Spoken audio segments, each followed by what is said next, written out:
Do you know that feeling when you go into someone's house and they're just so lonely?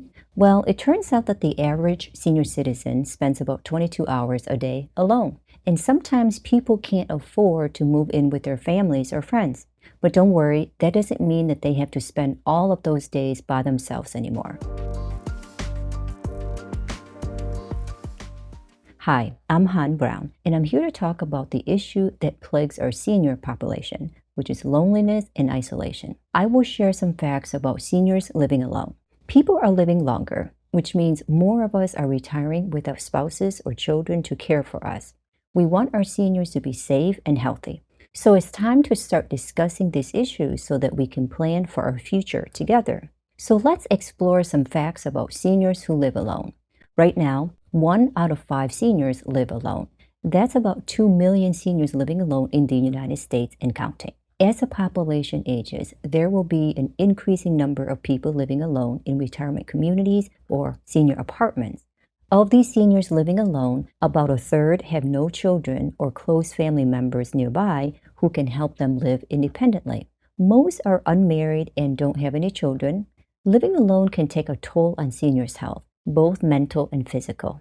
Seniors who live alone are at a greater risk for depression, social isolation, and loneliness. It often also leads to neglect from caregivers. Senior women are at a higher risk of being abused or neglected by their caregivers when they live alone. For seniors who live alone, it's important to have an emergency plan in place. Make sure you have an up-to-date home safety equipment. This includes smoke detectors, carbon monoxide detectors, fire extinguishers, and a first aid kit. The dangers of living alone. Well, seniors are more likely to fall and break a bone than the average person. If the home has stairs, this is an additional fall risk. They're also at risk for developing other serious health problems like diabetes, high blood pressure, or depression. Heart attacks are also very common for seniors living alone. When an emergency strikes due to one of these issues, if they are living alone, they may not be able to call 911 quick enough to get help. We're often so caught up in our own lives that we need someone else to point out if we've been acting differently lately. Living alone means that there's no one to notice if you're not feeling well, which can lead to serious health problems. You may also forget to take your medicine or take too much or too little. Sadly, thieves often prey on the elders. Elderly people living alone are often targeted by scammers and thieves looking for an easy target. This may take the form of telemarketing scams or thieves that may break into their homes because seniors are less physically able to fight back. If you want to see more videos like this, please subscribe to our channel, turn on that notification, and like the video to show your support. And if you want to get the most out of this video, make sure to watch to the end to learn more about seniors living alone. So how to prevent senior loneliness and isolation? The isolation of living alone can harm mental health. The risk for depression increases when living alone because there's no one around who can talk with them or share their experiences. However, there are some strategies that can prevent isolation and loneliness. You could invite a senior that you know who's living alone to do something with you on a weekend, like go for walks or a run or do errands together. Even if it's just errands, they'll appreciate the social time together. You can also consider a trip to the movies, museum, or restaurant. Also try convincing them to join a senior center in the area. There will be plenty of social activities and new friends waiting there. Conversations are a great way to prevent loneliness. Call them and talk about their favorite memories, interests, and hobbies. Doing things on a regular basis, like having dinner together every Sunday, is also very beneficial for seniors. It gives them something to look forward to and to anticipate throughout the week. You could have a visit on a certain day, a family dinner or lunch, or some other social activity that you can do with them regularly. And even if you do this once a week, check in frequently with them by a phone or an email. Make sure they know that you care of what's going on in their life. So what to do if your elderly parent is alone and needs help? Well, checking in often is essential to supporting a senior who's living alone. Make sure the house is well lit at night and that there's always someone home during the day. Schedule regular visits with them, even if you can't stay for a very long time. When you stop by, keep an eye out for signs of illness or injury like bruises or cuts. especially on seniors who are less mobile than others. Remind them to take their medications on time whenever you're over. You may have to take on some additional responsibilities for your loved one as they age. Keep an eye on their bank account to make sure there's enough money for essentials like food and utilities. Check that they're not getting scammed by anyone over the phone or the internet, especially if they're lonely and vulnerable to scams. You can also help them manage their medication and doctor appointment schedule. You also may need to help with doing some groceries for your aging loved one. Keep the house stocked with food so that they don't have to worry about going out shopping so much. Ensure that they are eating healthy, nutritious meals. Don't be afraid to shake things up a little bit and get them to try new foods so that their diet doesn't get too stale. Remember that seniors want to live independently as long as possible. Maintain their independence by providing assistance only when needed. So don't do things for them that they can still do for themselves. And let them know that living alone doesn't mean that they have to be isolated. Encourage them to get out of the house and spend more time with others, even if they're only going out for walks around the block or visit someone else's home.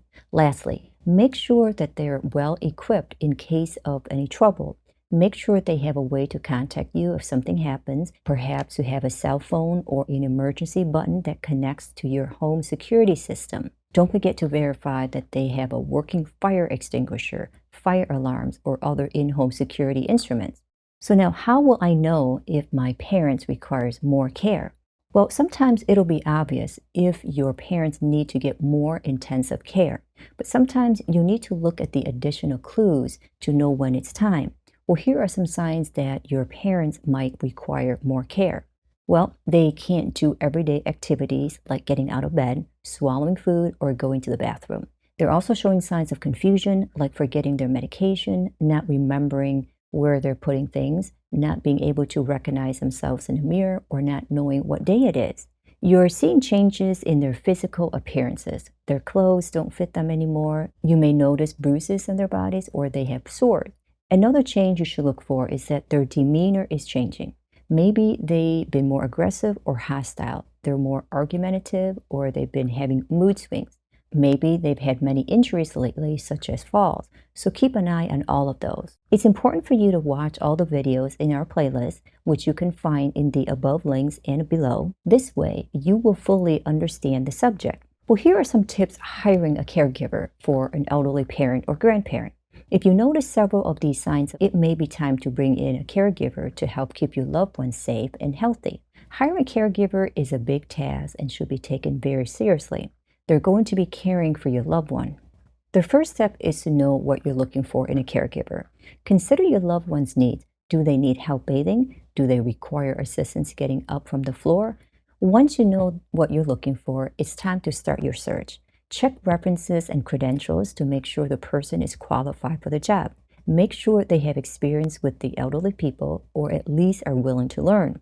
You may feel more comfortable going with someone recommended to you by a family member or a friend, since they can tell you what the caregiver is like firsthand. After you've narrowed it down to a few caregivers, interview potential candidates over the phone. Ask about the caregiver's experiences with dementia or Alzheimer's patients. Ask them about their level of knowledge on caregiving, especially if it's a new caregiver for them or they have been out of work for a while. Make sure the caregiver is insured and bonded, has CPR certification, is willing to take on night shifts, is available 24/7 if needed, and speaks English fluently. Online, you can look them up on social media to see if they post anything degrading about elderly people. You can also look up their employment history and if there's any gaps in it. Keep in mind that caregiving is a two-way street, and caregivers want to be paired up with clients that match well with them. So be clear about your expectations for how often they will visit your parents. This should depend on their age and medical needs. Make sure they agree to a list of tasks that needs to be done every day. Living alone can be dangerous for seniors, but by staying in contact with your aging loved ones and knowing when it's time to hire outside help as a caregiver, you can help your aging loved one live a healthier and happier life. If you know someone who lives alone, please share this video with them so they can take precautions when living alone. It's time that we start talking about how we can make sure our seniors are safe, healthy, and happy. We want them to be able to live with dignity in their own home as long as possible. And that means it's up to us to figure out the best ways for people of different ages and abilities or disabilities. The first step is making these conversations more accessible so everyone knows that they're not alone and there's help available when needed.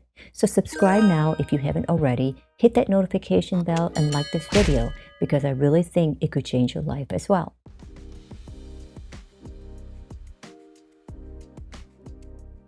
Are you a senior seeking information about aging in today's society? Well, if so, this is the channel for you. Topics that we cover are senior housing, senior living, healthy living tips, caregiving, dementia, and much more. So please subscribe and turn on that notification button to keep up with our weekly videos.